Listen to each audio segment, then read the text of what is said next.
The royal study fell silent. The antique clock ticked while a small crown glinted on the desk. "Sign it, maid," the matriarch ordered, sliding a marriage contract toward the black housekeeper, Emma. "For the family's honor, you'll wed the heir." Her hands shook as nobles snickered. "He can't even stand at the altar." What Emma didn't know was that the man they mocked, rolling in moments later in a sleek wheelchair, was the disabled billionaire who owned half the kingdom. He would set the crown aside, open a velvet ring box, and say the words that would ruin their cruelty, and begin her greatest dream: "I choose her over the throne." But before we dive into the full story, let me know where you're watching from and what time it is. Now subscribe to the channel and let's get started. Emma Johnson stood frozen, her hands clutching the cleaning cloth she had been using moments earlier. The storm outside rattled the windows of the study, but the real tempest was brewing inside her mind. "Mrs. Blackwood, I don't understand," Emma finally managed to say. "You want me to marry your grandson?" Victoria's perfectly manicured hand tapped the documents. "It's a simple arrangement. You need money for your mother's kidney treatments. We need Matthew's fortune to stay within family control." Emma glanced toward the corner of the room where Matthew Blackwood sat silently in his wheelchair, his eyes fixed on the floor. The 34-year-old tech entrepreneur hadn't said a word since Emma had been summoned to the study. "This is crazy," Emma whispered. "I'm your housekeeper." "And you've been an excellent one for 3 years," Victoria replied, "which is why you're perfect for this role. You're intelligent, discreet, and you understand your place." Emma had arrived at the grand Blackwood estate in Boston's Beacon Hill neighborhood before sunrise that morning, just as she had done every day since taking this job. At 25 years old, she had put her own dreams on hold when her mother's kidney disease had worsened. The Blackwood position paid better than most, and Emma needed every dollar for her mother's treatments. "Mrs. Blackwood, there must be another way," Emma said, her voice stronger now. "I can't just marry someone I barely know." Victoria stood, her 72 years doing nothing to diminish her commanding presence. "There is no other way. The family finances are not what they once were. Only Matthew's separate technology company remains profitable." "Then why doesn't Matthew just help the family directly?" Emma asked, looking toward him again. For the first time, Matthew spoke. "My company is mine. I built it while they mocked my efforts." His voice was quiet but firm. Victoria's lips tightened. "Family resources should remain under family control. Matthew rarely dates due to his condition. This arrangement benefits everyone." Emma thought of her mother, whose next treatment was scheduled in just 4 days. The insurance had denied coverage again, and the treatment cost more than Emma made in 2 months. "May I speak with Matthew alone?" Emma asked. Victoria hesitated, then nodded curtly. 5 minutes. The papers need to be signed tonight." After Victoria closed the door behind her, silence filled the room. Rain pounded against the windows as Emma moved closer to Matthew. "Did you agree to this?" she asked. Matthew finally looked up at her. "My grandmother raised me after my parents died. She's controlled everything my entire life." He gestured toward his legs. "After the accident when I was 12, everyone treated me like I was broken. Building my company was the only thing that was truly mine. And now she wants to control that too," Emma said, understanding dawning. "Through you," Matthew confirmed. "A housekeeper would never be accepted in Boston society, making divorce unlikely. The family gets access to my billions and you—" "Get medical care for my mother," Emma finished. "This is wrong on so many levels." "I know." Matthew's blue eyes met hers directly. "But I also know about your mother. Victoria made sure I knew exactly how desperate your situation is." Emma felt tears threatening. "That's not fair." "Nothing about my grandmother is fair," Matthew said quietly. "I wish I had the courage to stand against her, but I don't. Not yet." Emma walked to the window, watching lightning split the dark sky. "My mother is all I have. She worked 3 jobs to raise me after my father left. Now she can barely get out of bed some days. I'm sorry, Matthew said. Emma turned back to him. If I sign these papers, what happens exactly? A courthouse wedding tomorrow. You'll move into my wing of the house, separate bedrooms, he added quickly. You'll get an allowance and your mother gets the best medical care in Boston. And what do you get? Emma asked. Matthew's laugh was hollow. Peace from my grandmother's constant pressure, and a wife who has no illusions about what this marriage is. Victoria knocked once before re-entering. Your time is up. Emma, what is your decision? Emma looked at the contract on the desk.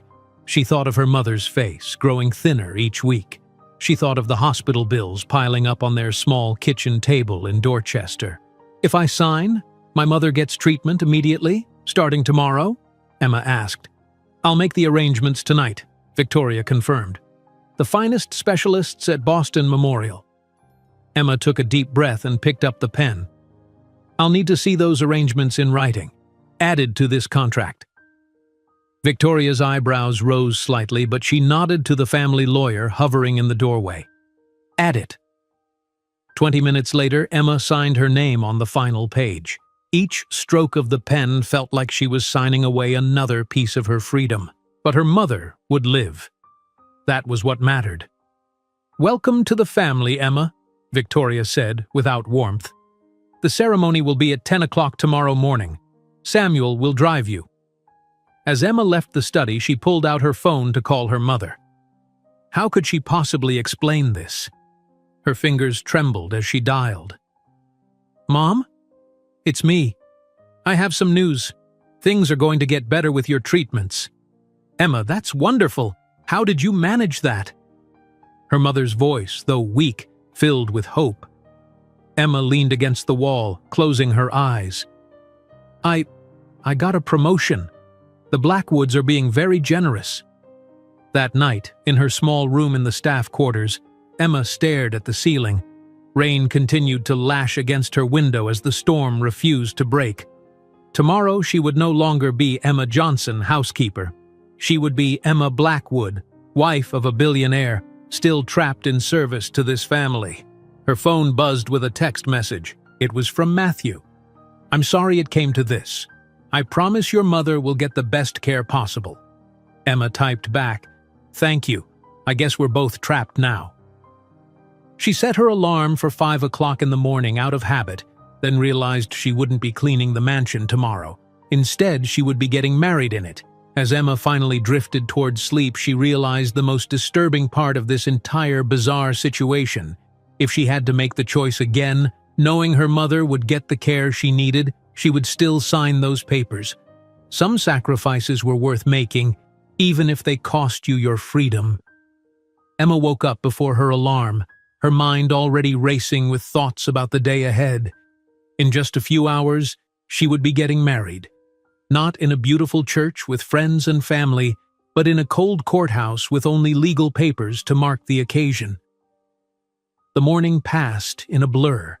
Samuel Carter, Victoria's financial advisor, drove Emma to the downtown Boston courthouse in a sleek black car with tinted windows. Emma wore a simple blue dress she had bought on sale last year. No white gown, no flowers, no bridesmaids. Matthew was already waiting inside the courthouse, sitting in his wheelchair beside Victoria and the family lawyer. His face showed no emotion as Emma walked in. You're late, Victoria said, checking her gold watch. The judge has a busy schedule. I'm sorry, Emma replied automatically, though she was actually 5 minutes early. The ceremony lasted less than 10 minutes. The judge, an older man who seemed bored with the proceedings, barely looked at them as he recited the legal words. When it came time for the rings, the lawyer handed Matthew a simple gold band for Emma. No one had thought to get a ring for Matthew. I now pronounce you husband and wife, the judge said flatly, already reaching for the next case file on his desk. Matthew looked up at Emma. I guess that's it, he said quietly. On the drive back to the Blackwood estate, Victoria sat between Emma and Matthew in the car's back seat. The marriage certificate will be filed today, Victoria explained. Samuel will keep the original in the family safe. We'll announce the marriage publicly when the timing is right." "And when will that be?" Emma asked. "When I decide," Victoria replied. "For now, we need to establish your new role in the household." Back at the mansion, Emma packed her few belongings from the staff quarters. Her clothes barely filled one suitcase. She added a framed photo of her mother, a worn paperback novel, and a small wooden box containing her father's watch, the only thing he'd left behind. As Emma wheeled her suitcase down the hallway toward Matthew's wing, she noticed other staff members watching her, whispering behind their hands. Her cheeks burned with embarrassment. Matthew's wing of the mansion was modern compared to the rest of the house. Bright artwork hung on walls painted in soft colors, and the furniture looked comfortable rather than antique. "This will be your room," Matthew said, opening a door to reveal a bedroom 3 times the size of her staff quarters. "The bathroom is through there. My room is at the end of the hall." "Thank you," Emma said, not knowing what else to say to her new husband. "I'll be in my office most of the day," Matthew added, already turning his wheelchair toward the door. "Feel free to settle in." Later that afternoon, Victoria gathered the household staff in the main living room. Emma stood uncomfortably beside Matthew as Victoria made her announcement. "As you may have heard, Matthew and Emma were married this morning," Victoria said to the assembled staff. "Emma will now be living in Matthew's wing of the house as his wife." The staff members nodded politely, though Emma could see the confusion on their faces. "However," Victoria continued, "Emma will still be responsible for overseeing the household cleaning schedules and staff rotations. She'll report to me directly, as always." Emma felt her face grow hot again. She was being introduced as Matthew's wife while simultaneously being told she was still the housekeeper. "Congratulations, Mrs. Blackwood," Mrs. Patterson, the cook, said afterward, the title sounding strange to Emma's ears. That evening, Emma experienced her first dinner as a Blackwood family member. She sat beside Matthew at the long dining table, wearing one of her 2 nice dresses. Victoria sat at the head of the table with Samuel Carter as the only other guest. "Emma, the silver needs polishing before the garden club visits next week," Victoria said between bites of salmon. "Yes, Mrs. Blackwood," Emma replied automatically. "You should call her Victoria now," Matthew said quietly. "Your family." Victoria's lips tightened. "That won't be necessary yet. Emma understands her position." After dinner, Emma retreated to her new room and called her mother. "Mom? How are you feeling?" "Much better today," her mother replied. "The nurse from Boston Memorial came by to discuss my new treatment schedule. Emma, how on earth did you arrange this? They're talking about specialized treatments I've never had access to before." Emma swallowed hard. "I told you I got a promotion. The Blackwoods are being very generous." "Well, tell them thank you from me. The doctor says with this new treatment plan I might actually get on the transplant list." Tears filled Emma's eyes. "That's wonderful, Mom. And how about you? Are they treating you well with this new position?" "Everything's fine," Emma lied. "I need to go now. I'll visit you soon." The next morning, Emma woke early out of habit. She dressed in simple clothes and found herself cleaning Matthew's unused living room before she even realized what she was doing. "You don't have to do that," Matthew said, surprising her as he wheeled into the room. Emma straightened up, embarrassed. "Force of habit, I guess." "We should talk about how this is going to work," Matthew said. "Would you like to have breakfast?" They sat at a small table in Matthew's kitchen area. Emma couldn't remember the last time she'd eaten a meal without serving others first. "I'm sorry about how my grandmother is handling this," Matthew said, spreading jam on his toast. "She's set in her ways." "It's fine," Emma said, though it wasn't. "As long as my mother gets her treatments. She will. I've made sure of it personally." They ate in awkward silence until Matthew checked his watch. "I have a video conference in 10 minutes. We'll talk more later." Matthew spent the entire day in his office. Through the closed door, Emma could hear him speaking confidently to business associates. sounding nothing like the quiet man who barely spoke at family dinners. While dusting bookshelves in Matthew's study, Emma accidentally knocked over a stack of magazines. As she picked them up, she noticed they were business publications with Matthew on the covers. "Tech Genius Transforms Industry," one headline read. Another called him the Wheelchair Warrior of Wall Street. Emma quickly replaced them in the drawer where they'd been hidden. Later that week, Rebecca Blackwood, Matthew's cousin, arrived for lunch. With her designer clothes and perfect blonde hair, she looked Emma up and down with undisguised disdain. "So you're the housekeeper who married up," Rebecca said when Victoria stepped away to take a phone call. "How convenient for you." Emma said nothing, focusing on serving the soup. "Becca, don't," Matthew said quietly. "What? I'm just making conversation with your wife." The way Rebecca said "wife" made it sound like a joke. "Victoria says she's still handling the household staff. Unusual arrangement, isn't it?" Matthew stared at his soup. "Emma, this is delicious." "I didn't make it," Emma said. "Mrs. Patterson did." Rebecca laughed. "Oh, this is going to be entertaining." The following day, Emma met her friend Jasmine at a cafe several blocks from the Blackwood estate. It was her first time leaving the mansion since the wedding. "Girl, where have you been?" Jasmine asked. "I've been texting you for days." "I've been busy," Emma said. "Things are changing at work." "What kind of changes? You look stressed." Emma took a deep breath. "I got married." "You what?" Jasmine nearly knocked over her coffee. "To who? When? Why wasn't I invited?" "It was very sudden," Emma said, twisting her new gold ring. "His name is Matthew. He's one of the Blackwoods." Jasmine's mouth fell open. "You married into the family you work for?" "Emma, that's either a romance novel or a horror story. Which one is it?" "I don't know yet," Emma admitted. "But my mom is getting the medical care she needs now." That night, as Emma prepared for bed in her new room, she overheard Victoria speaking to Samuel in the hallway. "The marriage contract is airtight," Victoria was saying. "If she tries to leave within 5 years, she gets nothing. Meanwhile, we have access to Matthew's company assets through the marital property clauses." "Brilliant move, Victoria," Samuel replied. "The board will be relieved." That boy never understood the importance of keeping control within the family. Emma closed her door quietly, leaning against it as tears filled her eyes. She walked into the enormous bathroom attached to her bedroom and stared at her reflection in the ornate mirror. On the counter lay an expensive silk robe Victoria had sent up that morning, a wedding gift.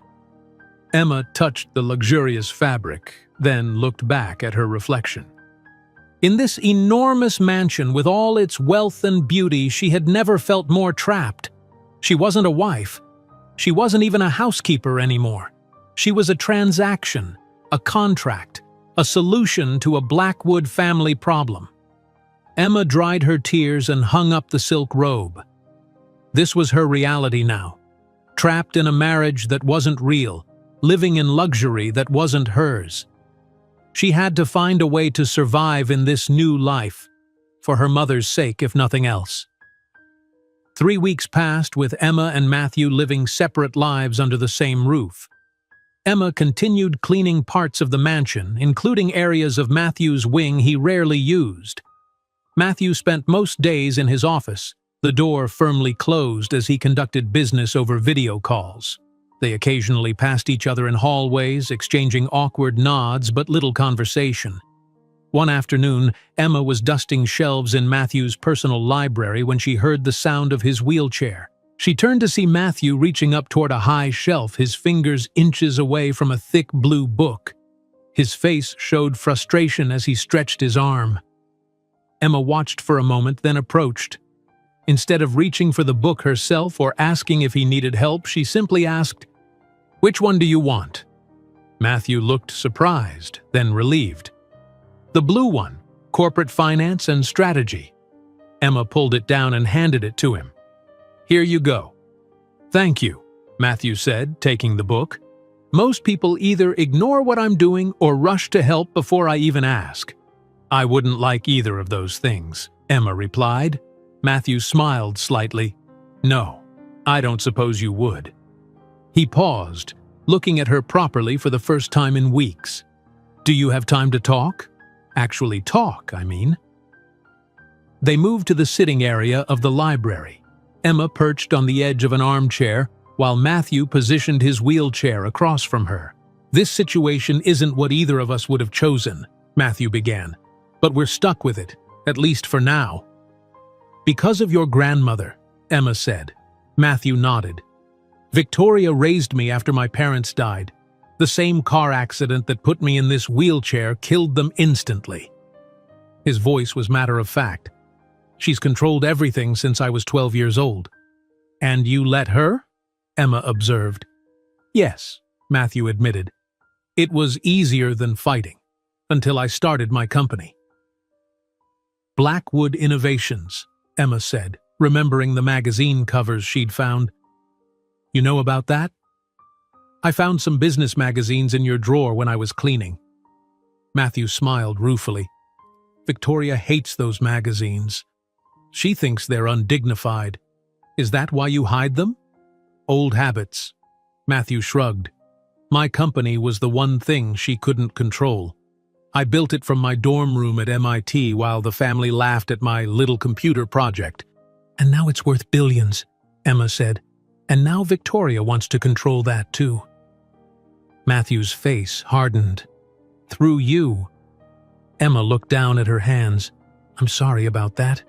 "Don't be. It's not your fault." Matthew wheeled slightly closer. "How is your mother doing with the new treatments?" "Much better," Emma said, her face brightening. "Her doctor says she's responding well. He thinks she might qualify for a transplant list now." "That's good. I'm glad." Their conversation was interrupted by a knock at the library door. Victoria entered without waiting for a response. "Matthew, I've scheduled lunch with the Harringtons tomorrow. They're interested in discussing a merger with their tech division." Victoria noticed Emma. "Don't you have work to do? The dining room silver needs polishing before Friday." "We were talking," Matthew said, his voice firmer than Emma had ever heard him speak to his grandmother. Victoria raised an eyebrow. "How nice.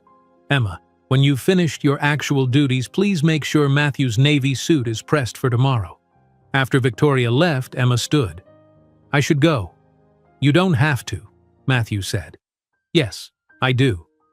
Emma straightened her shoulders. "It's fine. This is the arrangement."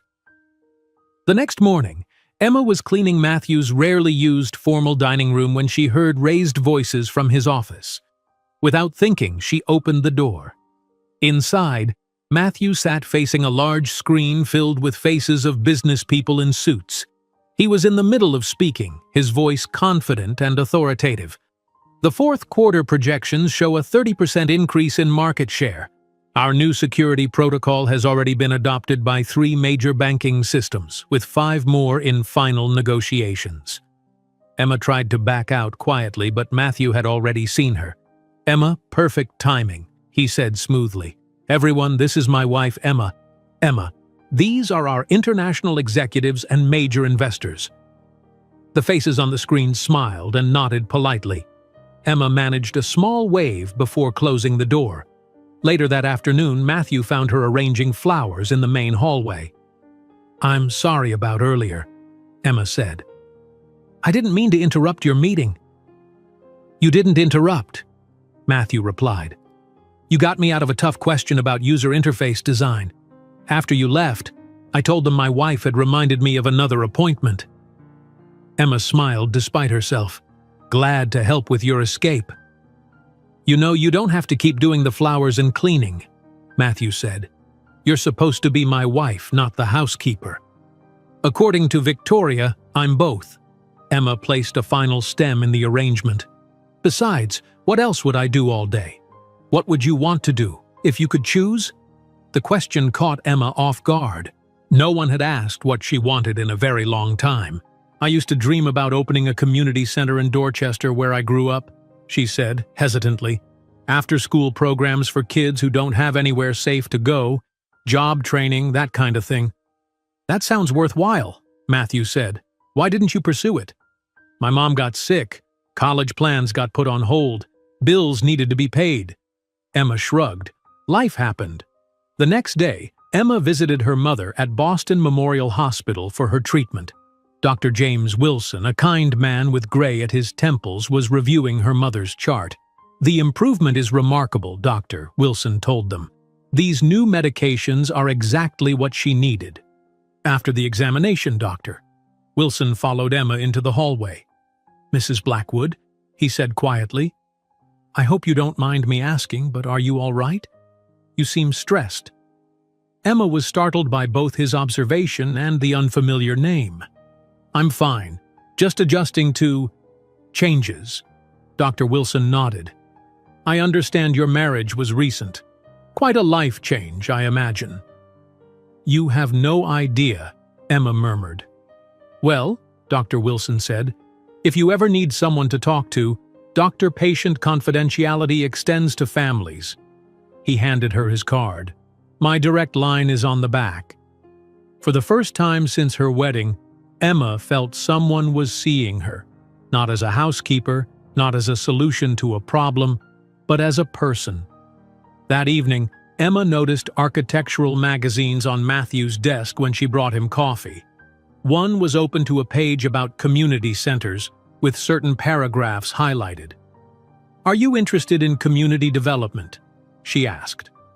Matthew looked slightly embarrassed. "I was researching, after what you said about Dorchester." "Why?" "I thought maybe—" Matthew hesitated. "We're stuck in this situation together, but maybe we could use it to do something good." Before Emma could respond, Matthew's computer chimed with an incoming call.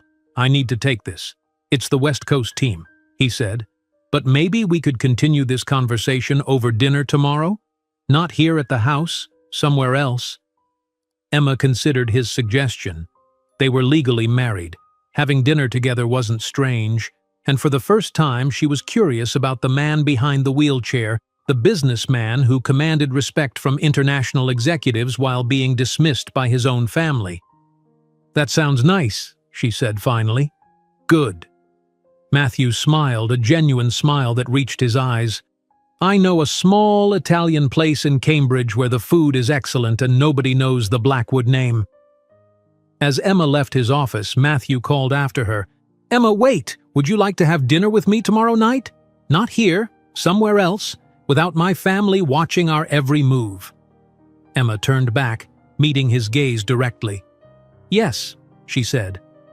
"I think I would." The next evening, Emma felt strangely nervous as she got ready for dinner. She chose her nicest dress, a simple navy blue one she'd bought for a friend's wedding last year. It wasn't designer like Rebecca's clothes, but it was the best she had.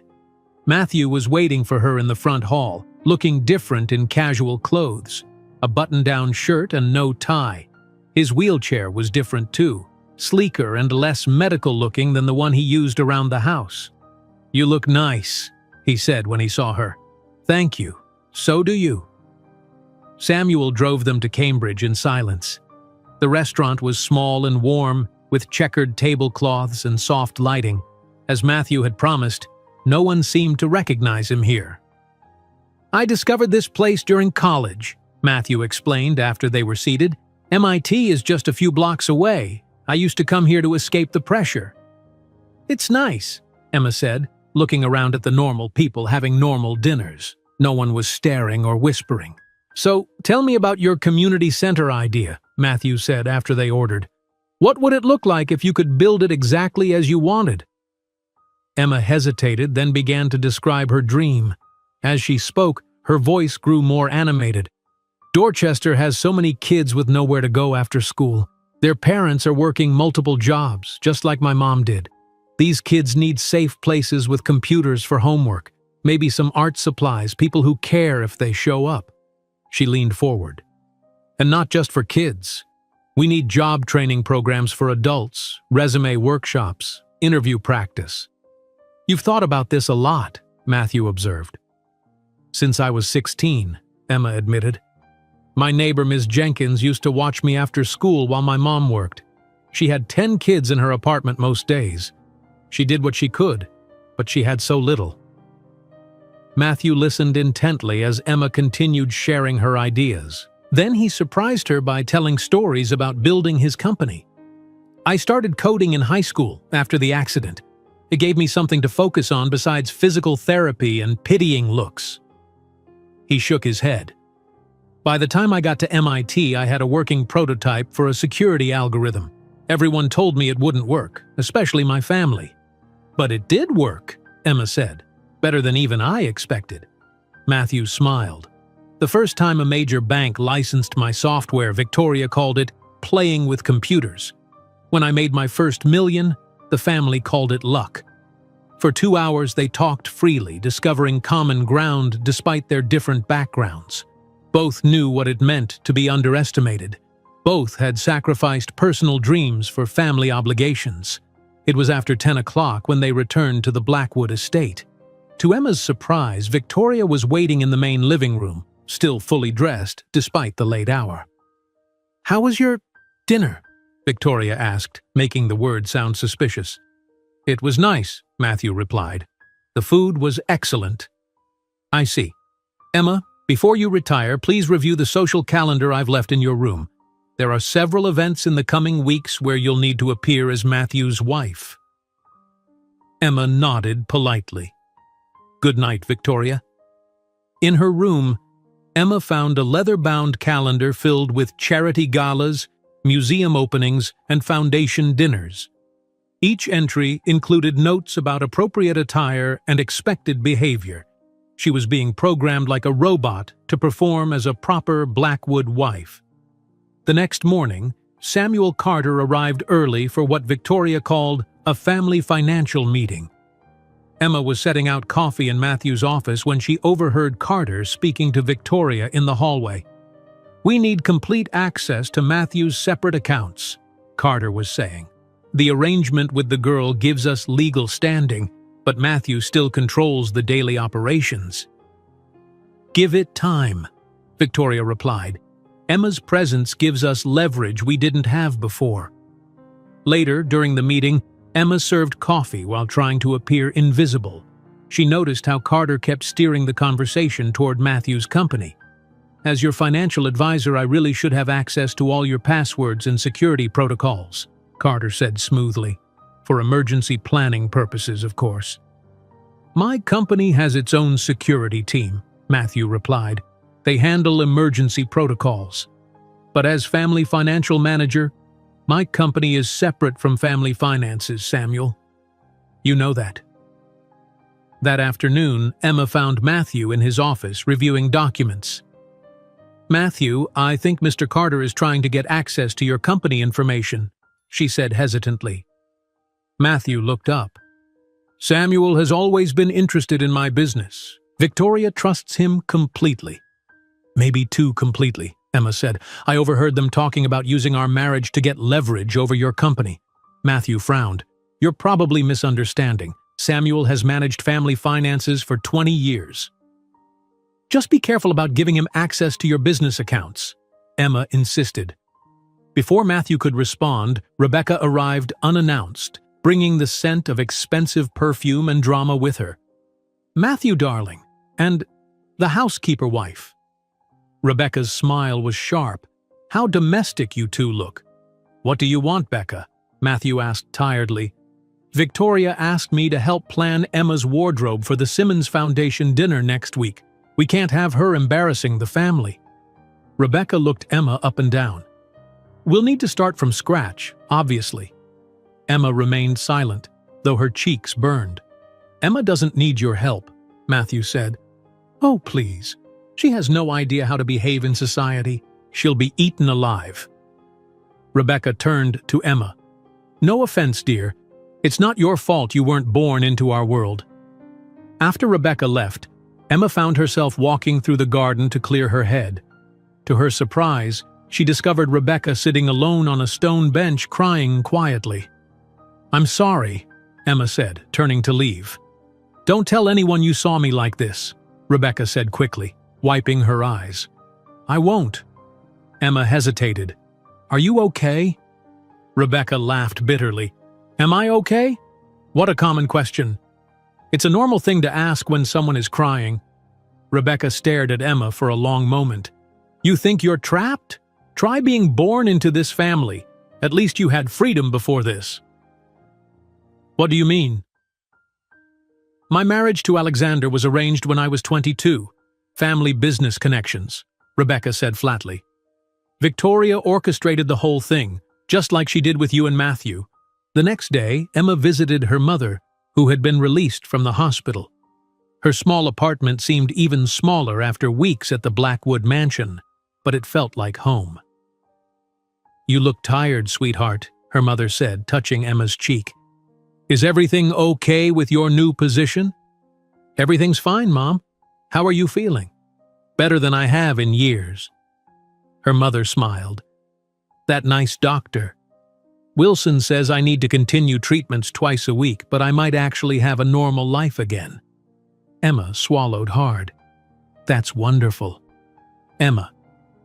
Her mother took her hand. You're not telling me everything. What's really going on with the Blackwoods? Emma couldn't bring herself to tell the full truth. It's complicated, Mom, but I'm handling it. When Emma returned to the mansion, she found Matthew waiting for her. I have something to show you, he said, leading her to his office. Inside, blueprints and documents covered his desk. These are community outreach proposals for my company, Matthew explained. I'd like your input, especially on this one. He pointed to plans for a technology education center. You want my opinion? Emma asked, surprised.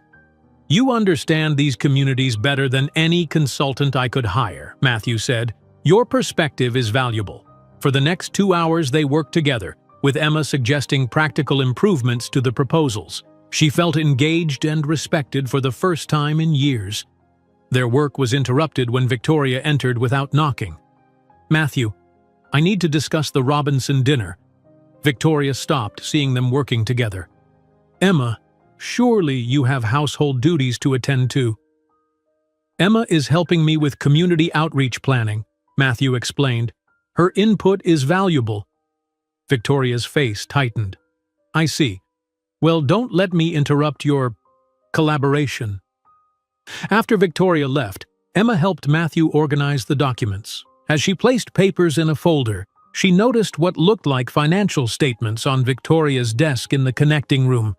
Curiosity made her look closer. The papers revealed the true extent of the family's financial troubles. The Blackwood fortune had been shrinking for years, with bad investments and market losses taking a severe toll. Only Matthew's company remained profitable. But what truly shocked Emma was a document outlining Phase 2 of Victoria's plan, using Emma and Matthew's marriage as legal access to gradually transfer control of Blackwood Innovations to the family trust, essentially taking Matthew's company from him. Emma quietly slipped the papers back where she found them. Standing outside Matthew's office door, she raised her hand to knock, then hesitated. Revealing Victoria's plan might save Matthew's company but could cost her mother's life-saving treatments if Victoria retaliated. Emma took a deep breath and knocked on Matthew's office door. Her heart was pounding. Whatever happened next would change everything. Come in, Matthew called. Emma entered with the documents clutched in her hands. Matthew, I need to show you something important. Matthew looked up from his computer. What is it? I found these papers on Victoria's desk. Emma placed the documents in front of him. It's a plan to take control of your company using our marriage as legal access. Matthew's face changed as he read the papers. First confusion, then disbelief, and finally anger. This can't be right, he said, his voice tight. Look at the signature at the bottom, Emma pointed. It's Victoria's and Samuel Carter's. Matthew wheeled himself to a locked cabinet in the corner of his office. He entered a code and pulled out a laptop. I keep secure copies of all family financial records, he explained. Let me check something. For 30 minutes, Emma waited as Matthew searched through files, his face growing darker with each discovery. You're right, he finally said. They've been planning this for months. The family finances are worse than I thought. Victoria and Samuel have been hiding their losses while positioning themselves to take over my company. I'm sorry, Emma said. I know she's your grandmother. Don't be sorry. You did the right thing telling me." Matthew looked at Emma with new respect. "You risked a lot to show me this. Victoria could cut off your mother's medical care if she found out." Emma nodded. "I know, but it wasn't right what they're doing to you." Matthew reached out and took her hand. "Thank you, Emma. I think you're the first person who's ever been honest with me about my family." That evening at dinner, Victoria made an announcement. "The Blackwood Foundation Gala will be held 6 weeks from now at the Fairmont Copley Plaza Hotel," she said. "It's time to properly introduce Emma to Boston society." "What exactly does that mean?" Matthew asked. "We'll present her as your wife, of course. I've already spoken to Boston Magazine about a feature story on your unlikely romance." Victoria smiled thinly. "A classic tale of a successful man giving a helping hand to someone less fortunate." Emma stared at her plate, her appetite gone. "That's not how we'll present our relationship," Matthew said firmly. Victoria's eyebrows rose. "I've already arranged it, Matthew." "Then unarrange it." Matthew's voice was stronger than Emma had ever heard. "Emma is my wife, not a charity project." After dinner, Samuel Carter cornered Emma in the hallway. "Mrs. Blackwood," he said smoothly, "I hope you're adjusting well to your new position." "I am, thank you," Emma replied, trying to move past him. Samuel blocked her path. "Family loyalty is very important to Victoria. It would be unfortunate if your mother's medical care was disrupted because of misplaced loyalties." The threat was clear. Emma felt a chill run through her. The next day, Emma met with Dr. Wilson at Boston Memorial Hospital. "Dr. Wilson, I need to ask you something important," Emma said. "If my mother's current funding was interrupted, what options would she have?" Dr. Wilson studied Emma's face. "Are you worried about the Blackwood support being withdrawn?" "I just need to know my options." "There's a new clinical trial starting next month that your mother would qualify for," Dr. Wilson said. "It would cover all her treatments at no cost. I was planning to recommend her for it anyway." Emma felt a weight lift from her shoulders. How soon could she start?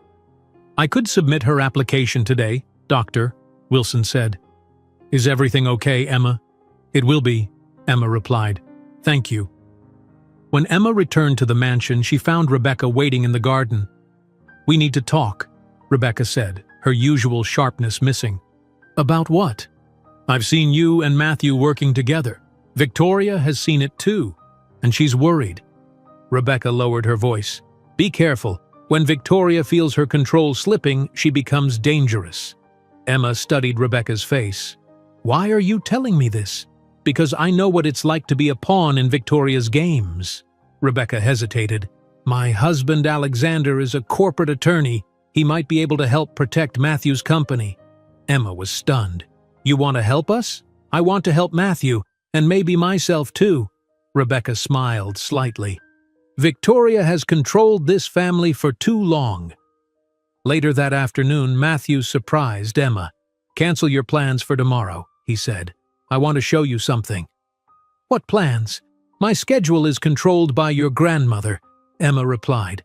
Matthew smiled. "Not anymore. I told Victoria you'll be working with me on company projects from now on." The next morning, Samuel drove them to Cambridge. Matthew directed him to a modern glass building with Blackwood innovations displayed across the front. "Welcome to my company," Matthew said as they entered. Inside, the building was busy with people working at computers, having meetings in glass-walled rooms, and moving with purpose. No one stared at Matthew's wheelchair. "Mr. Blackwood, good morning," a young woman greeted them. "The executive team is ready in the conference room." "Thank you, Jennifer. This is my wife, Emma. She'll be joining us." In a large conference room, 8 people waited around a table. They stood when Matthew entered. "Everyone, this is Emma Blackwood, my wife," Matthew announced. "Emma is going to be leading our new community outreach division, focusing initially on programs in Dorchester." Emma looked at Matthew in surprise. He hadn't mentioned this plan. Emma has extensive knowledge of community needs and practical approaches to education and job training, Matthew continued. Her perspective will be invaluable as we expand our community investment. For the next 2 hours, Emma listened and occasionally contributed to discussions about technology education programs. The team treated her with respect, taking notes when she spoke. After the meeting, Matthew took Emma to his office on the top floor. It was large and modern with views of the Boston skyline. "What do you think?" he asked. "It's amazing," Emma said honestly. "Everyone here respects you so much." "They respect what I've built," Matthew corrected. "Now I want them to respect you too." "Why did you announce I'm leading a community outreach division? We never discussed that." "Because you'd be perfect for it," Matthew said, "and because it gives you a legitimate position that Victoria can't undermine." Emma felt tears forming in her eyes. "Thank you for believing in me." That evening, Victoria was waiting when they returned. "Where have you been all day?" she demanded. "At my company," Matthew replied. "Emma is now leading our community outreach division." Victoria's face tightened. "That wasn't discussed with me." "It didn't need to be. It's my company." "Matthew, be reasonable. Emma has no qualifications for such a position." "She has exactly the qualifications I need," Matthew said firmly. "And as CEO, that's my decision to make." Victoria turned to Emma. "I need to speak with my grandson privately." "Anything you have to say can be said in front of my wife," Matthew replied. Victoria's eyes narrowed. "Very well. Samuel informs me that someone accessed secure family financial records yesterday. Records that show private family matters." "You mean records that show how you and Samuel have been planning to take over my company?" Matthew asked. Victoria's face paled slightly. "Those documents are being misinterpreted." "I don't think so," Matthew said. "The plan is quite clear. Use my marriage to Emma to create legal access to my company assets, then gradually transfer control to the family trust, which you control.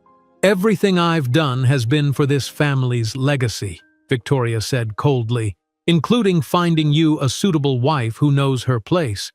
"Emma doesn't know her place because she doesn't have one," Matthew said. "She's my equal partner." After Victoria stormed out, Emma looked at Matthew. "That was incredible. I've never seen anyone stand up to her like that." "It felt good," Matthew admitted. "I've spent my whole life afraid of disappointing her, but now I'm more afraid of letting you down." The next day, Rebecca introduced them to her husband, Alexander Porter. Tall and serious, he reviewed the documents Emma had found. "This is quite concerning," Alexander said. "They're essentially plotting a hostile takeover using your marriage as the entry point." "Can they do that?" Emma asked. "Not if we prevent it," Alexander replied. "I can help create legal safeguards for both the company and your mother's care." Over the next several days, Emma and Matthew worked with Alexander to protect their interests.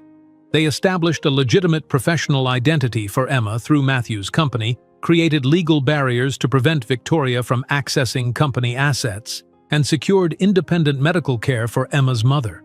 Their work together brought them closer. Evenings were spent discussing both business and personal dreams, finding surprising common ground despite their different backgrounds. One night, Victoria approached Matthew alone. "I think you should know something about your wife," she said, handing him a folder.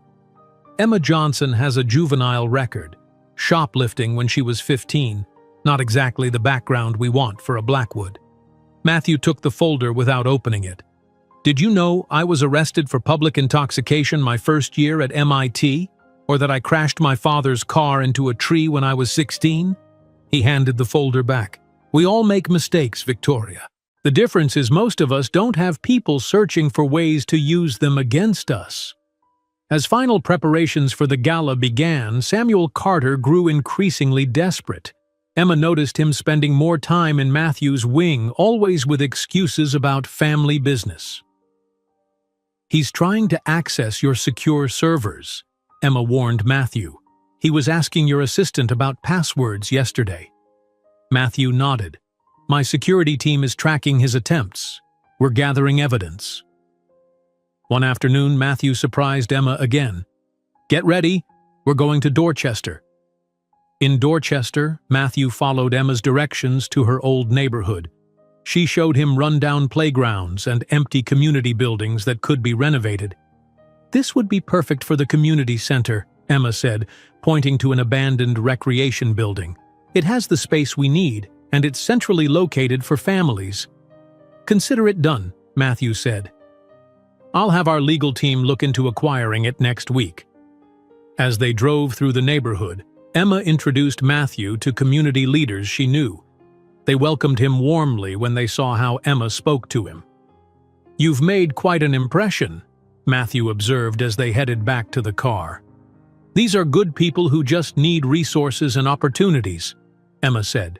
They've been fighting for this community for years. That night, Matthew and Emma stayed up late finalizing their strategy for the gala. They knew Victoria would try to control the narrative, presenting Emma as Matthew's charity project rather than his partner. We'll announce the Dorchester Community Initiative together, Matthew said.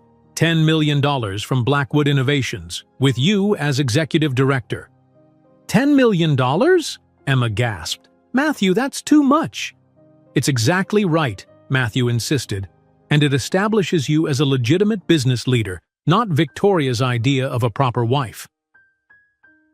The morning before the gala, Emma awoke to find her phone flooded with messages from friends and even her mother.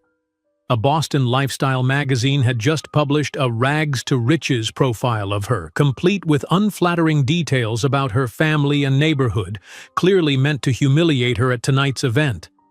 Emma's hands shook as she scrolled through the magazine article on her phone. The headline read, "From Maid to Millionaire, the Cinderella of Beacon Hill." The writer described her as rescued from poverty, and included childhood photos of her in front of her mother's rundown apartment building. Matthew knocked on her door. Emma? Can I come in? Yes, she said, her voice barely audible. Matthew wheeled himself into the room. He had already seen the article. I'm so sorry about this. They called my mother a struggling single parent who made questionable choices, Emma said. They mentioned the time our electricity was shut off. How did they even get that information? Victoria, Matthew said grimly, or Samuel on her orders. Emma wiped tears from her eyes. Everyone at the gala tonight will have read this. They'll all be staring at me, thinking I'm just some poor girl you saved. Matthew moved closer and took her hand. That's exactly what Victoria wants. She's trying to control our story to make you feel small and grateful. He squeezed her hand. But we don't have to let her win. How do we fight this? The article is already published.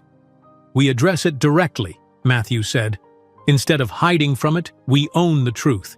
Yes, you grew up with less money. Yes, you worked as a housekeeper. And now you're directing a $10 million community initiative because you're qualified and passionate about it.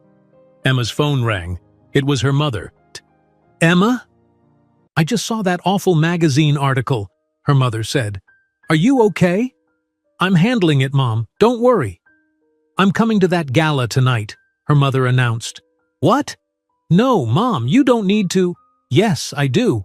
I'm not going to hide while people talk about us like that. I raised you to stand tall, Emma Johnson. After ending the call, Emma looked at Matthew. My mother wants to come to the gala. Good, Matthew said. Let's send a car for her. But her health? I'll call Dr. Wilson. He can accompany her if he's available. An hour later, Dr. Wilson called back. I'd be happy to escort your mother to the event, Emma. Her latest test results are excellent, and a few hours out won't harm her. Thank you, Dr. Wilson. Meanwhile, Rebecca and Alexander arrived to help finalize their strategy for the evening. The magazine article was a low blow, Rebecca said, pacing Matthew's office. Classic Victoria. Alexander nodded. But it might work in our favor. People will be watching Emma closely tonight, which means they'll also be watching when you make your announcement. We've confirmed that key business reporters will be there, Rebecca added. Financial Times, Wall Street Journal, even Bloomberg. Victoria invited them to witness her triumph, but they'll witness her downfall instead. "What about Samuel?" Emma asked. "He's been trying to get access to Matthew's business accounts. My security team caught him attempting to install spyware on my office computer yesterday," Matthew said.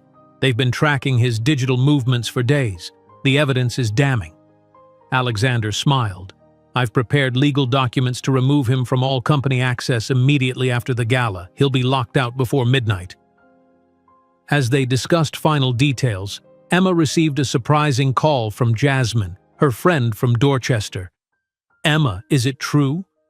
Are you really announcing a community center for our neighborhood? How did you hear about that?"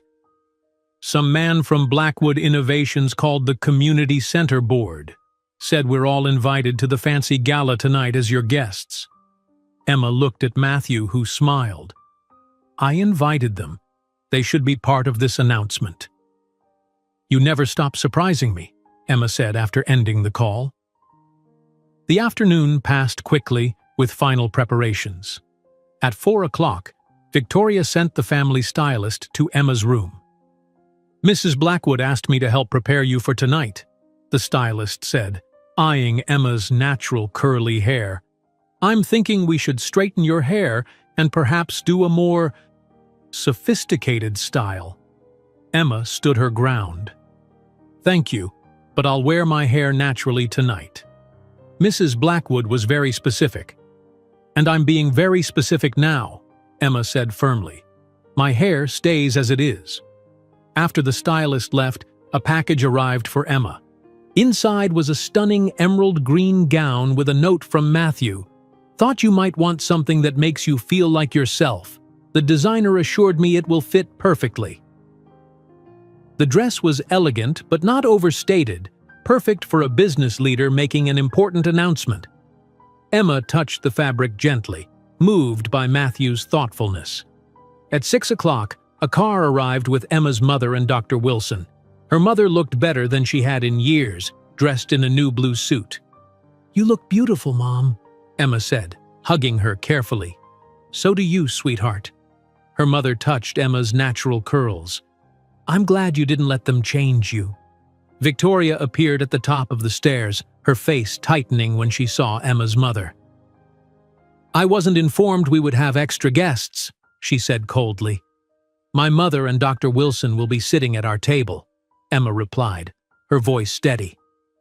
"And the Dorchester Community Board members will be at the Blackwood Innovations table," Matthew added, joining them. "We've arranged everything." Victoria's lips pressed into a thin line. "I see you've taken many liberties with my event, Matthew." "Our event," Matthew corrected. "The Blackwood Foundation Gala is a family function, and Emma and I are family." As they prepared to leave, Samuel Carter approached Matthew in the hallway. "Matthew, before we go, I need your signature on these emergency protocol documents," Samuel said, presenting a folder. "Just standard updates to the family financial security measures." Matthew took the folder but didn't open it. "I'll have Alexander review these tomorrow. Tonight's not the time for business paperwork." Samuel's smile faltered. "It's really quite urgent." "Nothing is more urgent than supporting my wife tonight," Matthew said firmly, handing the folder back. They departed in separate cars, Victoria and Samuel in the first, followed by Matthew and Emma, with Rebecca and Alexander behind them. Emma's mother and Dr. Wilson took a fourth car. In their car, Emma looked down at her hands. "I'm nervous." "About the announcement?" "About all of it. The article, facing all those people, standing up to Victoria." Matthew took her hand. "Emma, when I first met you, I thought you were just another person my grandmother was controlling. But you're the strongest person I've ever known." He looked into her eyes. "You could have kept Victoria's plans secret to protect your mother. Instead, you risked everything to do what was right." "I'm still scared," Emma admitted. "So am I," Matthew said. "I've never stood up to my grandmother like this before, but having you beside me makes me braver." As their car approached the brilliantly lit Fairmont Copley Plaza Hotel, Emma could see photographers and Boston's elite arriving in formal wear. Television crews set up near the entrance, and a red carpet stretched from the curb to the door. "The hotel looks so grand," Emma's mother said from the car behind them. "I've walked past it many times but never been inside." "Me neither," Emma admitted through their connected phone call. "At least we'll experience it together." When their car stopped at the entrance, Matthew squeezed Emma's hand. "Ready to show Boston who you really are?" Emma took a deep breath and nodded. A doorman opened their car door, and camera flashes immediately started popping. Emma stepped out first, then waited as Matthew transferred himself to his wheelchair.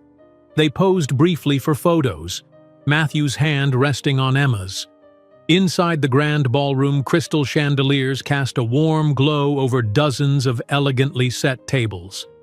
A small orchestra played soft music as guests mingled, champagne glasses in hand. Emma immediately noticed people looking their way, then whispering to each other. Victoria was already circulating among guests, clearly in her element. When she spotted Emma and Matthew entering, she quickly approached with a society couple in tow. "Here they are now," Victoria said, her smile not reaching her eyes. "Matthew, Emma, I'd like you to meet Judge and Mrs. Hamilton." "Lovely to meet you," the judge's wife said, studying Emma with barely concealed curiosity. "I just read the most fascinating article about you this morning." "Yes, quite a remarkable story," Judge Hamilton added, "from housekeeper to married into one of Boston's oldest families. Quite a leap." "The article missed many important details," Matthew interjected smoothly. "Like Emma's leadership of our new community outreach division.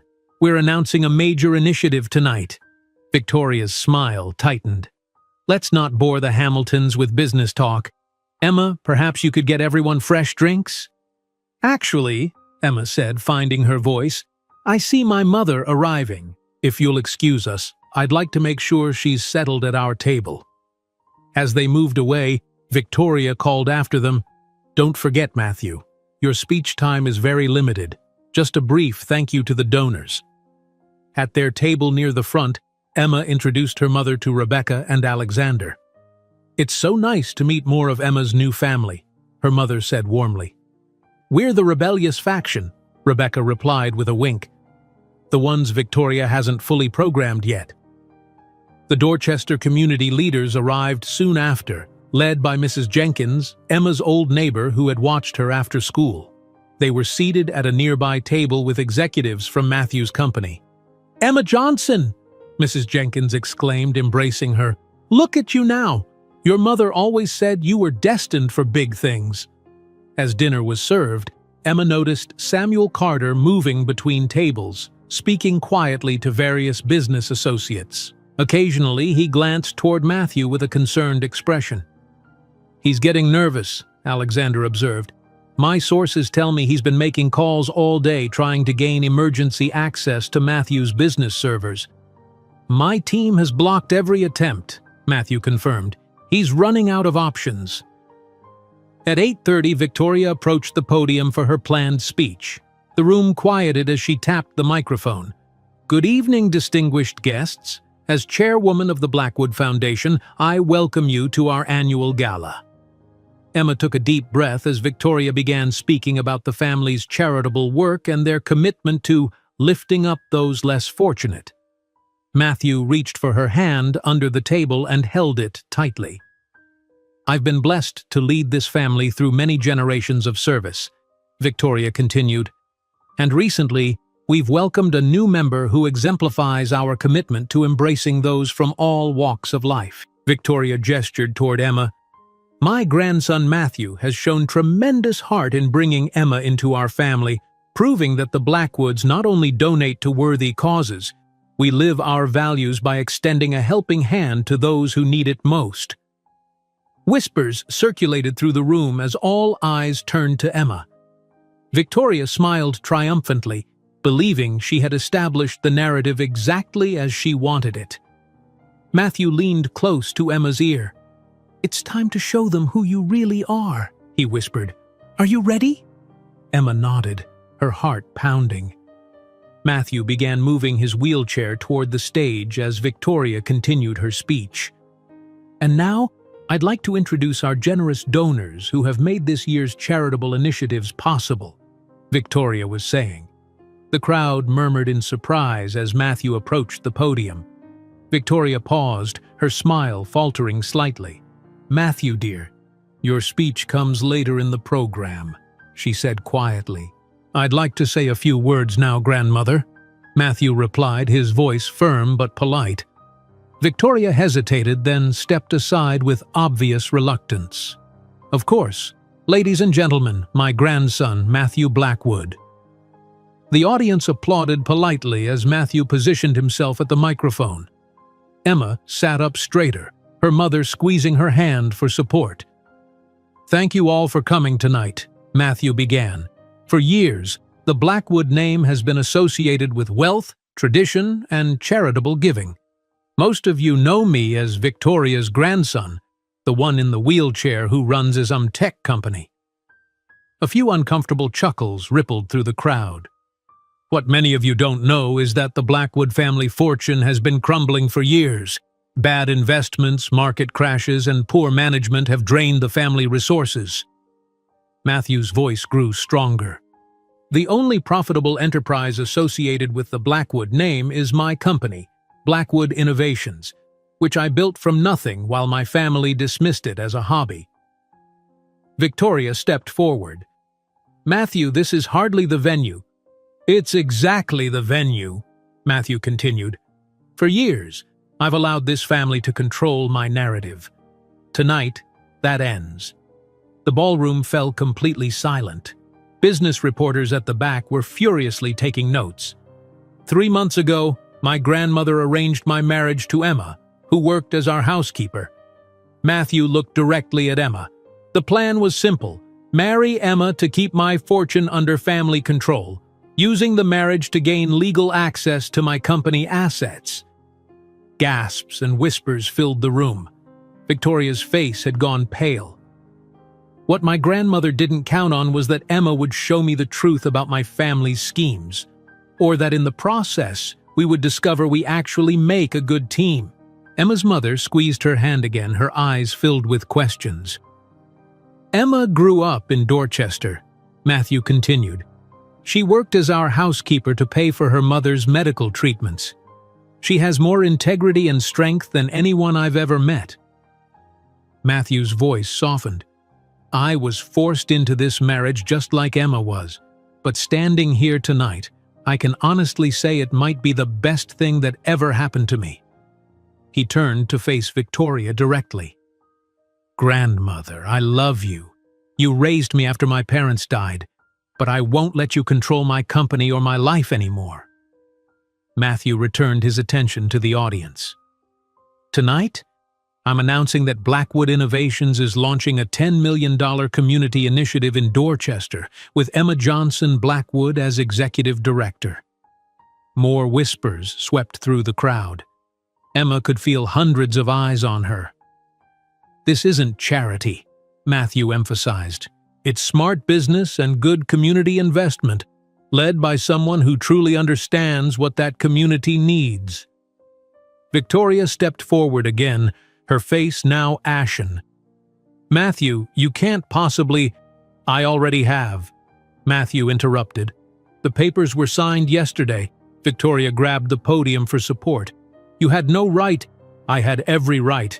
It's my company, not the family's." Victoria opened her mouth to speak again, but no words came out.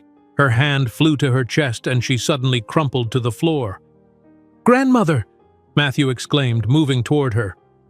The ballroom erupted in chaos. Dr. Wilson rushed to Victoria's side with Emma close behind. "Give her space," Dr. Wilson commanded, kneeling beside Victoria. "Someone call 911. Emma's mother joined them, her nursing experience evident in her calm movements.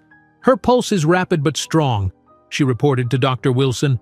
Victoria's eyes fluttered open, looking confused. "What happened?" she whispered. "Stay still, Mrs. Blackwood," Dr. Wilson advised. "Help is coming." Within minutes, paramedics arrived and carefully transferred Victoria to a stretcher.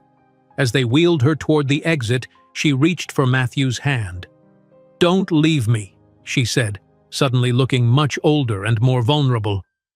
"I'll be right behind you," Matthew promised, his anger replaced by concern. In the commotion, Emma noticed Samuel Carter slipping away from the crowd, his phone in his hand. Something about his urgent movements caught her attention. "Rebecca," Emma said quietly. "Samuel is acting strange." Rebecca followed Emma's gaze. "He's making his move while everyone's distracted." "What do you mean?" "Emergency protocols," Alexander explained, joining them. "If a family principal is incapacitated, certain financial safeguards can be temporarily overridden. Samuel is trying to use Victoria's collapse to access Matthew's accounts." Alexander quickly moved through the crowd, following Samuel. Emma and Rebecca exchanged glances, then followed. They found Samuel in a small office off the main hallway, hunched over his laptop. "Just processing emergency procedures," Samuel explained smoothly when he noticed them. "Standard protocol when a family member has a medical emergency." Alexander stepped forward. "Those protocols don't apply to Matthew's separate business accounts, Samuel, you know that." "I'm simply securing family assets during a crisis," Samuel insisted, continuing to type. "Step away from the computer, Samuel," came Matthew's voice from the doorway. He had followed them after ensuring Victoria was safely in the ambulance. Samuel's fingers froze over the keyboard. "Matthew, I was just trying to use my grandmother's medical emergency to steal control of my company," Matthew finished. "My security team just alerted me to multiple unauthorized access attempts from your device." "That's absurd," Samuel protested. "We have the digital evidence," Alexander said. "Every attempt was logged and traced back to your personal access codes." Matthew wheeled closer. "It's over, Samuel. You're fired, effective immediately. Hotel security is waiting to escort you out." Samuel's confident facade crumbled. "Victoria approved everything I did. The family needs your company's resources. Without them, the Blackwood legacy is finished." "That's not my problem," Matthew said firmly. "My company is not a piggy bank for the family to raid." Two security officers appeared in the doorway. Samuel looked around desperately, then grabbed his laptop and slowly walked out, escorted by the officers. Back in the ballroom, guests were still buzzing about the dramatic events. Some were leaving, while others clustered in small groups, speculating about what had happened. Emma stood in the center of the room, suddenly aware that many people were watching her, waiting for her reaction to Matthew's public declaration. Her mother approached, concern on her face. "Emma, is what Matthew said true? Did Victoria force you to marry him?" Emma nodded slowly. "Yes. She offered to pay for your medical treatments if I married Matthew. I didn't see any other choice at the time." "Oh, sweetheart," her mother said, tears filling her eyes. "You shouldn't have sacrificed yourself for me." "It started as a sacrifice," Emma admitted, "but it's become something different." She looked toward Matthew, who was speaking with Alexander about arrangements for Victoria. Mrs. Jenkins and the other community leaders from Dorchester approached Emma. $10 million for our neighborhood?" Mrs. Jenkins asked. "Is that for real?" "Yes," Emma confirmed. "We're going to renovate the old recreation center, create after-school programs, job training, everything we've talked about for years." "And you'll be running it?" another board member asked. "As executive director, yes." Mrs. Jenkins smiled proudly. "I always knew you were meant for big things, Emma, but I never imagined this big." As the crowd thinned, reporters began approaching Emma, asking for comments about the evening's events and her relationship with Matthew. Rebecca stepped in, acting as a buffer. "Emma will be making an official statement tomorrow," Rebecca told them. "Tonight, the family is focused on Mrs. Blackwood's health." Finally, Matthew returned to Emma's side. The remaining guests watched them curiously, the room now much quieter than before. "Victoria is stable," Matthew told Emma. "The doctors think it was a mild stroke brought on by stress. She's asking for you." "For me?" Emma was surprised. "Yes. Will you come to the hospital with me?" Emma nodded. As they prepared to leave, she suddenly realized how public Matthew's declaration had been. He had essentially told all of Boston society that their marriage had started as a business arrangement. "Matthew," she said quietly as they waited for their car, "you told everyone the truth about our marriage." "Yes," Matthew replied. "I'm tired of living with lies." "What happens now?" Emma asked. "With us, I mean." Matthew took her hand. "That depends on how you feel. I meant what I said in there. Being forced to marry you might be the best thing that ever happened to me." Before Emma could respond, their car arrived. As they drove toward Massachusetts General Hospital, Emma found herself at a crossroads. Their marriage had begun as a contract, a business arrangement neither of them wanted. But somewhere along the way, it had become something real, at least for her. Now she needed to decide if she wanted to continue this journey with Matthew, not because of a contract, but because of genuine feelings that had grown despite the unusual beginning. Massachusetts General Hospital glowed against the night sky as their car pulled up to the emergency entrance. Emma stared at the building's many windows, her mind still processing Matthew's words from the car. "Are you ready?" Matthew asked as the driver opened the door. Emma nodded, helping Matthew transfer to his wheelchair. Inside, hospital staff recognized them immediately, the wealthy tech CEO and his new wife who had just become the talk of Boston. "Mr. Blackwood," a nurse greeted them. "Your grandmother is in the private wing, room 312. Dr. Harris is with her now." As they rode the elevator, Emma's phone buzzed constantly with messages from friends who had seen news about the gala drama. Already, video clips of Matthew's speech were circulating online. Victoria's room was large and private, with medical equipment beeping softly. The elderly woman looked small in the hospital bed, her usual commanding presence diminished. A doctor stood checking her vital signs. "Ah, Mr. Blackwood," the doctor said, extending his hand. "I'm Dr. Harris. Your grandmother experienced a mild stroke likely triggered by extreme stress. Her condition is stable, but she'll need to remain here for observation." "Thank you, doctor," Matthew replied. "This is my wife, Emma." Dr. Harris nodded politely to Emma. "Mrs. Blackwood has been asking for both of you." When the doctor left, Victoria opened her eyes. "Matthew," she said weakly, "come closer." Matthew wheeled to her bedside. "How are you feeling, grandmother?" "Like someone who just watched her entire life's work collapse in public," Victoria replied, her voice thin but still carrying a hint of her usual sharpness. "That's not what happened," Matthew said gently. Victoria's eyes moved to Emma, who stood uncertainly at the foot of the bed. "You," she said. "Come here." Emma approached slowly, expecting anger or accusations. Instead, Victoria studied her face carefully. "You told him everything," Victoria said. It wasn't a question. "Yes," Emma admitted. "I found the documents about taking control of his company." Victoria closed her eyes briefly. "I underestimated you. I thought you would be grateful and obedient." "I'm grateful for my mother's medical care," Emma said, "but I couldn't let you use our marriage to steal Matthew's company." "Steal?" Victoria's eyes flashed. "Everything I've done has been to preserve the Blackwood legacy, 4 generations of history and influence." "At my expense," Matthew interjected. "And Emma's." Victoria turned back to him. "You humiliated me tonight in front of everyone who matters in Boston. You humiliated yourself, grandmother, by treating people as pawns in your games." A nurse entered to check Victoria's vital signs, and they fell silent. When they were alone again, Victoria looked more tired than angry. "What happens now?" she asked. "You'll recover here," Matthew said. "Then we'll need to have serious discussions about family finances and control." Victoria looked at Emma again. "And you? Are you planning to divorce my grandson now that your mother's medical care is secured through other means?" The directness of the question surprised Emma. I don't know yet, she answered honestly. Victoria nodded slightly. At least you're not a liar.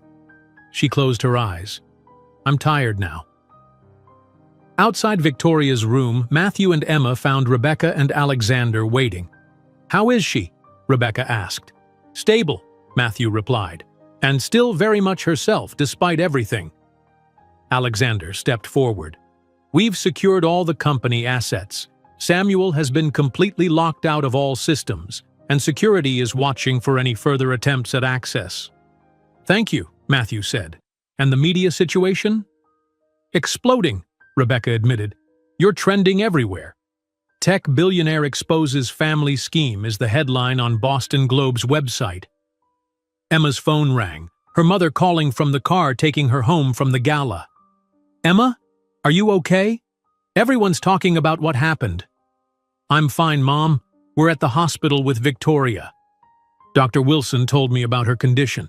A mild stroke, he said. Yes, she's stable. Emma, her mother said carefully, why didn't you tell me the truth about your marriage? Emma sighed. I didn't want you to worry, or to refuse treatment because of how it was being paid for. We need to talk about this properly, her mother said. But not tonight. You have enough to handle right now. After ending the call, Emma noticed reporters gathering outside the hospital entrance, cameras ready. They're waiting for us, she told Matthew. We can leave through the staff exit, he suggested. Rebecca can have a car meet us there. But as they headed toward the elevator, Emma stopped. Number... No? Matthew looked confused.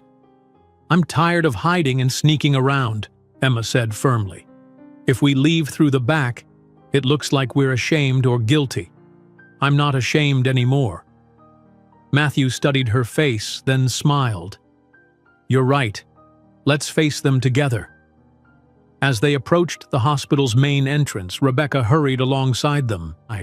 If you're really doing this, at least let me prep you. Short statements only. No details about Victoria's condition. Refer business questions to the company's official channels.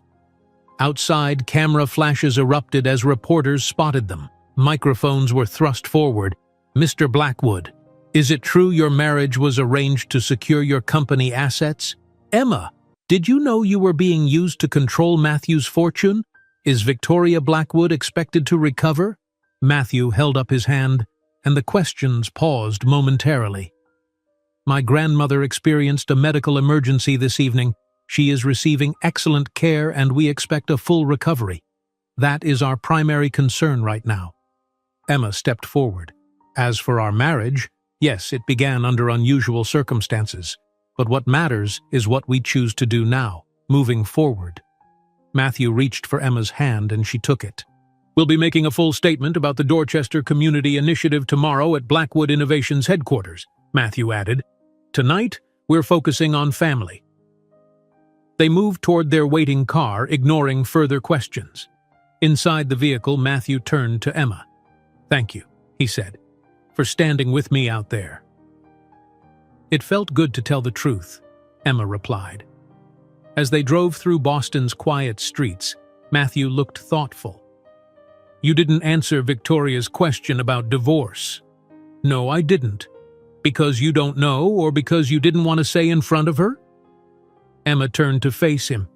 When we got married, we were both trapped by Victoria's manipulation. Neither of us had a real choice. And now we do have a choice, Emma said, and that changes everything. What do you want, Emma? Truly want? Emma thought carefully before answering. I want to build the community center. I want my mother to be healthy. I want to never feel trapped again. She paused. And I want to see where this relationship between us might go without Victoria's schemes hanging over us. Matthew's face broke into a smile. I want all those things too. Even the part about us? Emma asked. Especially that part, Matthew said. When I stood on that stage tonight, I realized something important. What began as my grandmother's manipulation has become the most honest relationship I've ever had. The car pulled up to the Blackwood estate, its windows dark except for the security lights. As they entered, Emma felt strange walking into the mansion that had once been her workplace, then her prison, and now, what? A home? Not yet. Perhaps not ever in this particular house. "I can't stay here," Emma said suddenly. "Not anymore. Not after everything that happened tonight." Matthew nodded. "I understand. I've been thinking the same thing. This house has too much of Victoria's influence. Too many bad memories. Where would we go?" "I have an apartment in Cambridge near my company headquarters. It's fully accessible, modern. We could stay there while looking for something more permanent." "I'd like that," Emma said. "A fresh start. We can leave tonight if you want. Just pack what you need for now." Emma felt a weight lifting from her shoulders. Yes, tonight. They packed quickly, clothes, personal items, Emma's few treasured possessions. As Emma zipped her suitcase, she looked around the bedroom that had never really felt like hers. "Ready?" Matthew asked from the doorway. "More than ready," Emma replied. In Matthew's Cambridge apartment, floor-to-ceiling windows offered views of the city lights. The space was open, modern, and completely different from the Blackwood mansion. "What do you think?" Matthew asked as Emma explored. "It feels like freedom," she said honestly. "There are 2 bedrooms," Matthew pointed out. "You can have whichever one you prefer." Emma appreciated that he wasn't assuming anything about their relationship. They were starting fresh, making their own choices. "Thank you," she said, "for everything you did tonight, for standing up to your grandmother, for the community center." "I should be thanking you," Matthew replied. "Without you, I might never have found the courage to break free from Victoria's control." Emma moved to the window, looking out at the city. "Tomorrow will be crazy. The press, the announcement, dealing with the fallout. We'll face it together," Matthew said, joining her at the window. "Partners for real this time." Emma turned to him. "Partners?" she agreed. As the city lights glimmered around them, Emma realized that for the first time since signing those marriage papers, she was exactly where she wanted to be, with exactly who she wanted to be with. Their future was uncertain, but at least now it was truly theirs to choose. Matthew reached for her hand. "New beginning?"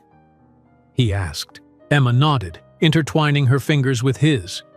"New beginning." Morning light streamed through the floor-to-ceiling windows of Matthew's Cambridge apartment. Emma woke early, momentarily confused by the unfamiliar surroundings. Then the events of the previous night came rushing back. The gala, Matthew's speech, Victoria's collapse, and their decision to leave the Blackwood estate. She found Matthew already awake in the kitchen, his wheelchair pulled up to a small table where he was reading news on his tablet. "Good morning," she said, pouring herself a cup of coffee from the pot he had made. "Morning," he replied, looking up. "Sleep okay?" "Better than I expected," Emma admitted. "How bad is it?" She gestured toward his tablet. Matthew turned the screen so she could see the headlines. "Blackwood family drama erupts at charity gala," and "Tech billionaire reveals arranged marriage scheme." "It's everywhere," Matthew said. "My phone has been ringing since 5 this morning." Emma sat across from him. "What about Victoria? Any updates?" "The hospital called. She's stable and resting. They're running more tests today." They spent the next hour planning their day. First, they would visit Victoria at the hospital. Then they needed to meet with Blackwood Innovations executives to discuss the official announcement of the Dorchester Community Initiative. Rebecca texted that reporters are camped outside both the hospital and the company headquarters, Matthew said. "Are you ready for that?" Emma took a deep breath. "Yes. No more hiding." At Massachusetts General Hospital, they found Victoria awake and alert, though noticeably weaker than before. A nurse was checking her vital signs when they entered. "Your blood pressure is improving, Mrs. Blackwood," the nurse said. "Dr. Harris will be in shortly to discuss your test results." When the nurse left, Victoria looked at them with clear eyes. "So you abandoned the family home?" she said without preamble. "We needed a fresh start," Matthew replied. "How are you feeling?" "Like someone who suffered a stroke while her grandson publicly dismantled everything she's built," Victoria said dryly. "But the doctors say I'll live." Emma approached the bed. "I'm glad you're recovering." Victoria studied Emma's face. "Are you?" "That would be surprisingly generous, considering everything." "I don't wish you harm," Emma said simply. "I just wanted freedom to make my own choices." Victoria's expression softened slightly. "I've had time to think last night. Perhaps I was too controlling." Matthew looked shocked at this admission. "Perhaps?" "Don't push it, Matthew," Victoria warned, though without her usual fire. "I'm still processing everything." Dr. Harris entered, clipboard in hand. "Good morning. I have your test results, Mrs. Blackwood." The doctor confirmed that Victoria had experienced a mild stroke triggered by extreme stress. With medication and rest, he expected a full recovery, though she would need to make lifestyle changes. "You'll need to avoid stressful situations," Dr. Harris emphasized, "and delegate more of your responsibilities to others." Victoria frowned. "Impossible. The family business will continue without your direct oversight," Matthew interrupted firmly. "We've already begun restructuring the family finances." "Without consulting me?" Victoria's voice rose slightly. "The doctor just said to avoid stress," Emma reminded her gently. Victoria looked between them, then sighed. "I suppose I have little choice now."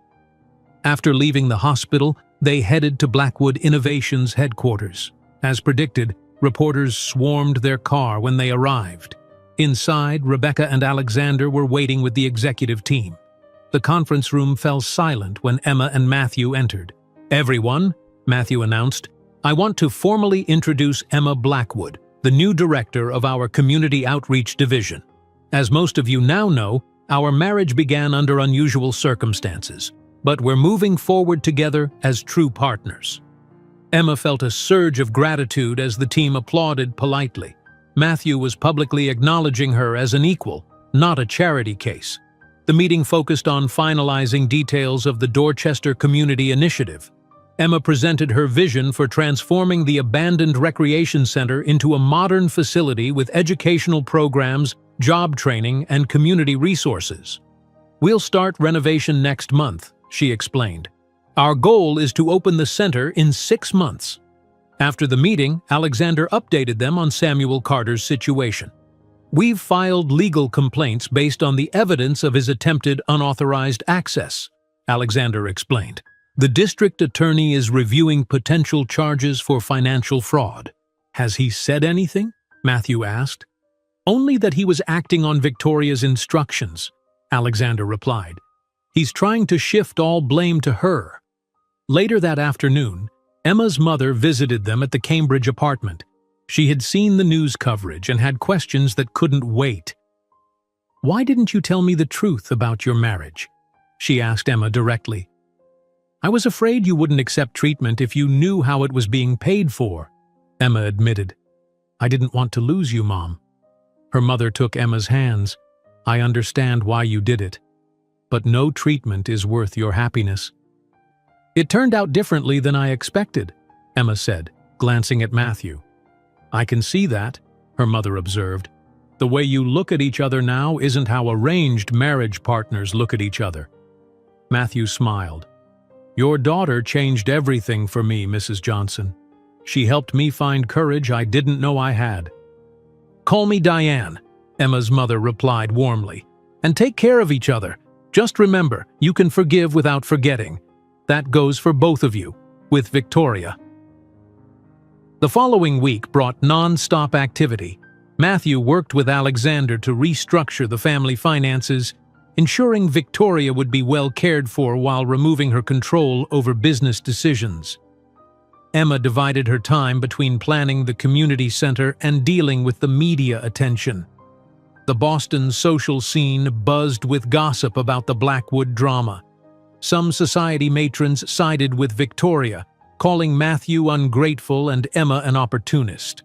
Others, particularly younger people, praised them for standing up against manipulation and control. Emma received both hateful messages and surprising support. Her friend Jasmine organized a group of Dorchester residents to publicly back the community center project, showing Boston that Emma hadn't forgotten where she came from. 10 days after the gala, Victoria was released from the hospital. She refused to return to the empty Blackwood estate, instead moving temporarily into a luxury suite at the Four Seasons Hotel. "The house feels too big now," she admitted when Matthew visited her. "Too many echoes." "You could downsize," Matthew suggested. "The house on Beacon Street is still in the family portfolio. It's smaller but still elegant." Victoria considered this. "Perhaps. What about you and Emma? Will you remain in Cambridge?" "We're looking at houses," Matthew replied. "Something modern, fully accessible, with space for Emma's mother to visit comfortably." Victoria nodded slowly. "And your marriage? Is it real now, or still just an arrangement?" "It's becoming real," Matthew said honestly. "We're taking our time getting to know each other properly." "I see." Victoria looked out the window for a long moment. "I was wrong about her. I thought she was just after money and status." Emma never cared about either of those things. "No, she didn't," Victoria agreed. "She only wanted to save her mother. I used that against her." She turned back to Matthew. "I won't apologize for wanting to protect the family legacy, but my methods, perhaps they were too extreme." It wasn't quite an apology, but Matthew recognized it as the closest Victoria would likely come. "Thank you for acknowledging that." 2 weeks later, Emma visited Victoria alone. She found the older woman seated by the window of her hotel suite, looking smaller and frailer than before. "Emma," Victoria greeted her, "this is unexpected." "I wanted to talk to you directly," Emma said, sitting across from her. "About the future." "Your future with my grandson, I presume?" "Yes. Matthew has asked me if I want to continue our marriage. For real this time, not as an arrangement." Victoria studied her. "And what did you say?" "I haven't given him my answer yet. I wanted to speak with you first." "Why? You certainly don't need my approval anymore." "No, I don't," Emma agreed. "But I want you to know that I care about Matthew. What started as an arrangement has become something meaningful to me." Victoria was silent for a moment. "I believed you would never be accepted in Boston society. That was part of my calculation. You would be isolated, dependent on the family." "You were partly right," Emma said. "Some people will never accept me, but I don't need everyone's approval to be happy." "No, I suppose you don't." Victoria straightened in her chair. "For what it's worth, I believe Matthew truly cares for you. I've never seen him stand up for anyone the way he stood up for you." This was as close to a blessing as Emma would get from Victoria. "Thank you for saying that." That evening, Emma found Matthew in their Cambridge apartment, working on his laptop. "I saw Victoria today," she told him, sitting on the couch beside his wheelchair. "How did that go?" he asked, setting his work aside. "Better than I expected. She actually acknowledged that you care about me." Matthew smiled. "High praise from Victoria." He took Emma's hand. "Have you thought more about what we discussed? About our future?" Emma nodded. "I have. When we got married, neither of us had a choice. Now we do." "And what do you choose?" Matthew asked softly. "I choose to stay," Emma said. "Not because of a contract or obligation, but because I want to see where this relationship can go. I care about you, Matthew, the real you I've gotten to know these past months." Matthew's face lit up with joy. "I was hoping you'd say that." They spent the rest of the evening planning their future together. A new house, the community center opening, a proper wedding ceremony that would be their choice, not Victoria's arrangement. The next day, as Emma packed the last of her things from the room she'd been using, she found the original marriage contract at the bottom of her suitcase.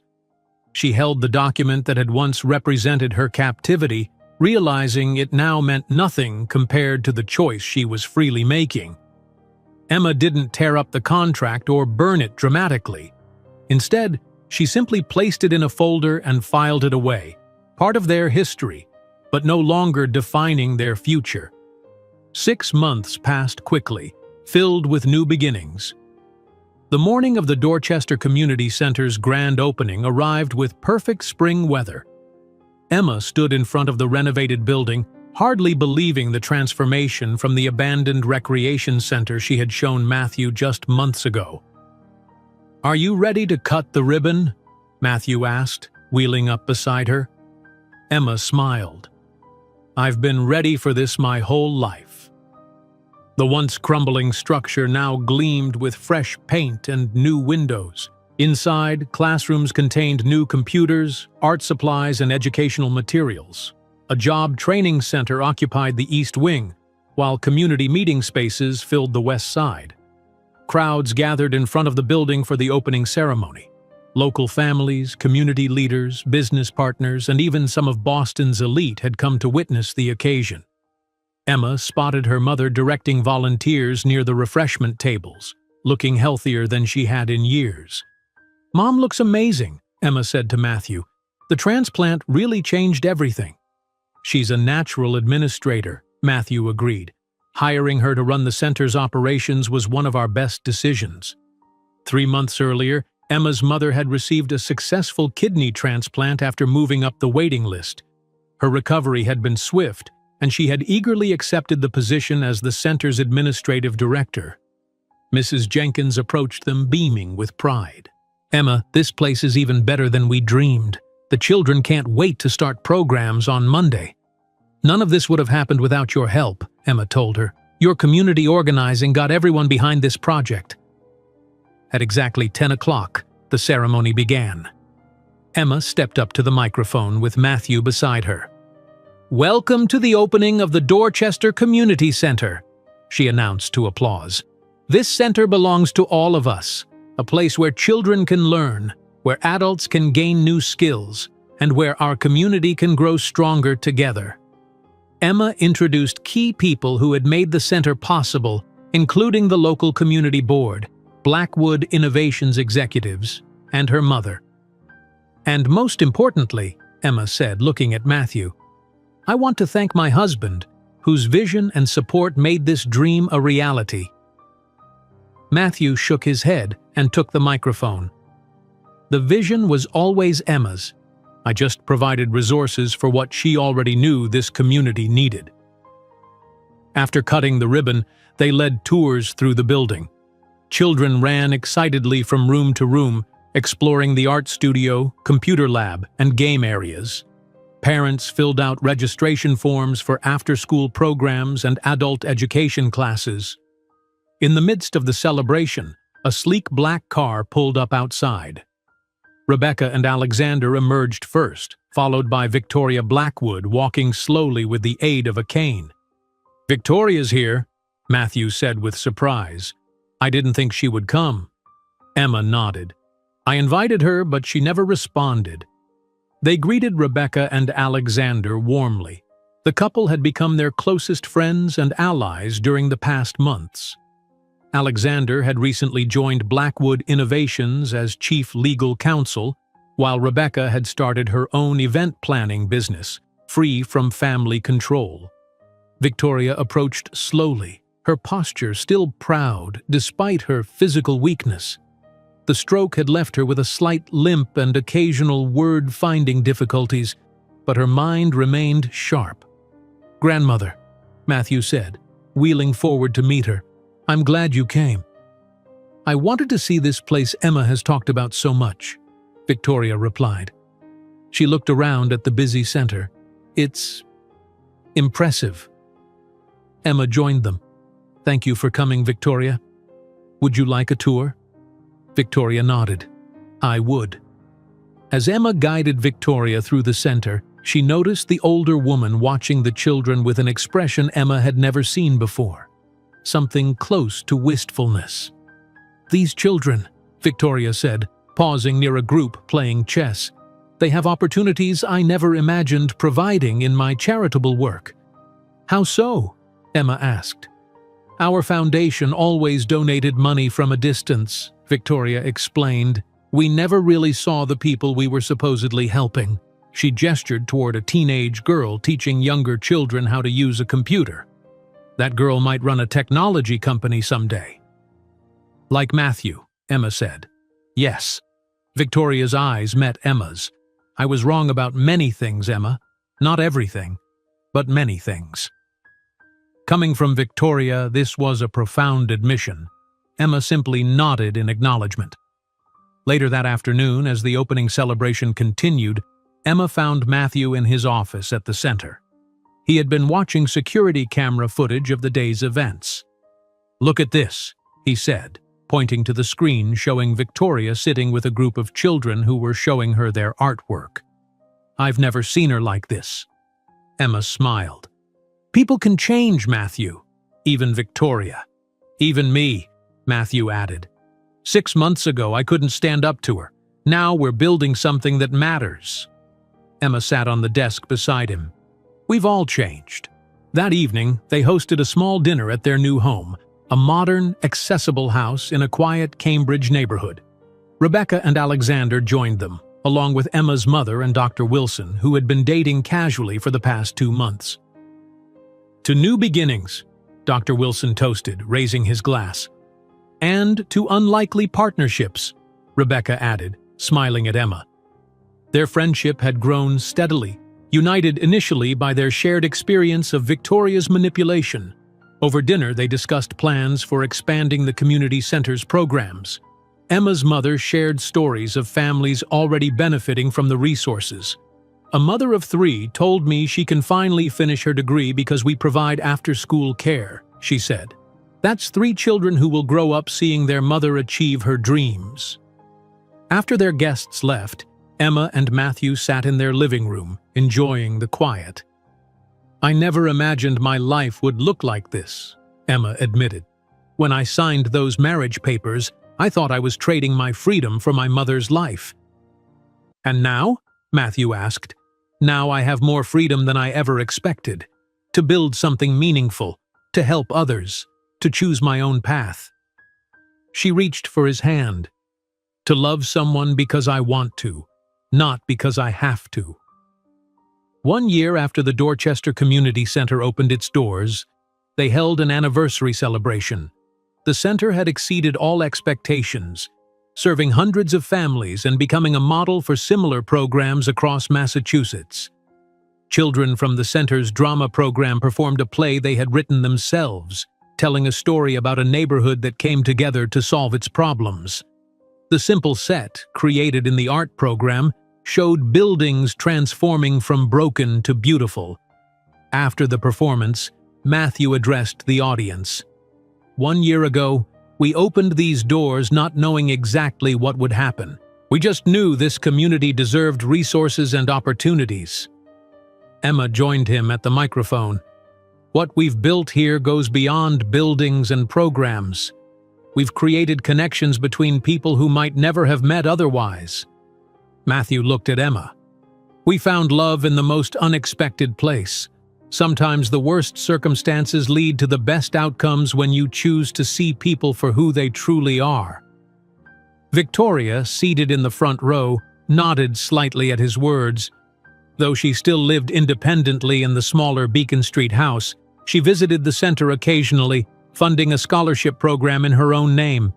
After the celebration, Emma and Matthew walked through the quiet center, enjoying the evidence of the day's activities. Artwork on the walls, books left open on tables, computer screens showing half-finished projects.